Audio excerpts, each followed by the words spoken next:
There have already been 2 Apple events this year, but the tech giant shows no signs of slowing down. Shares are well above the $300 mark. Stock's up 62% in a year as Apple holds another event in about 2.5 hours. It's in California. It's called Back to the Mac. And although there are rumors about what Apple has in store for consumers, there always are. People live and exist simply to gossip about Apple's plans. It's all speculation until this afternoon. Jonathan Rettinger is editor-in-chief of TechnoBuffalo.com. He has some insight into what Apple might be announcing. You're one of those folks who spend a whole lot of time thinking about what they might say. What do you think? Oh, I absolutely do. These Apple conferences are the tech equivalent of rock concerts, and Steve Jobs very rarely disappoints.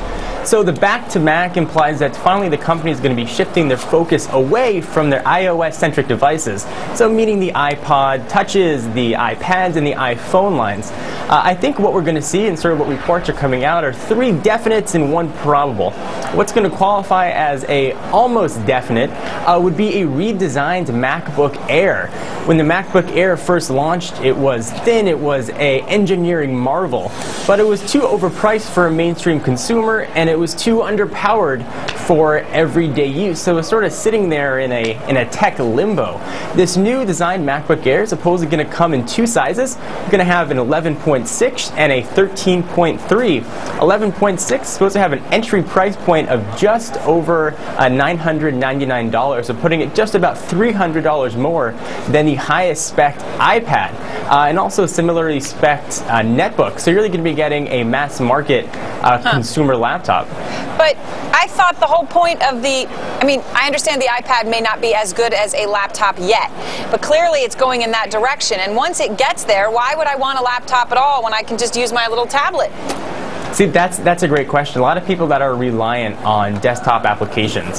So the Microsoft Office suite, for example, is coming out on Mac next week. So have access to a full suite of Word applications, more robust video editing that the iPad just can't do. The iPad certainly has mobile versions of these desktop applications, but they're not as full-featured as you're going to get on a laptop computer.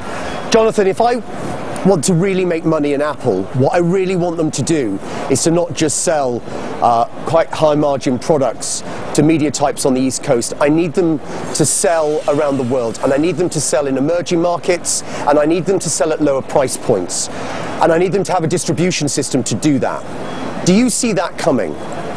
You know, this $999 MacBook Air certainly, and as you're mentioning, with every Apple product, has been what's been called an Apple tax, where there's a premium associated with these pieces of hardware. This $999 price point, I think, is Apple's really first foray into a mass market product, which almost falls in the line of an impulse purchase for a lot of laptop buyers. So this may be the product that's going to be scalable, perhaps for emerging markets.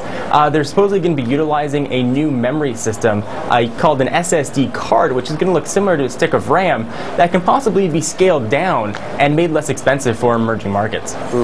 Interesting. All right, well, John, thank you very much. 2.5 hours, and all the Apple bugs will be very excited. Yes. See what they get. It'll be huge on Power Lunch, I suspect. Yes.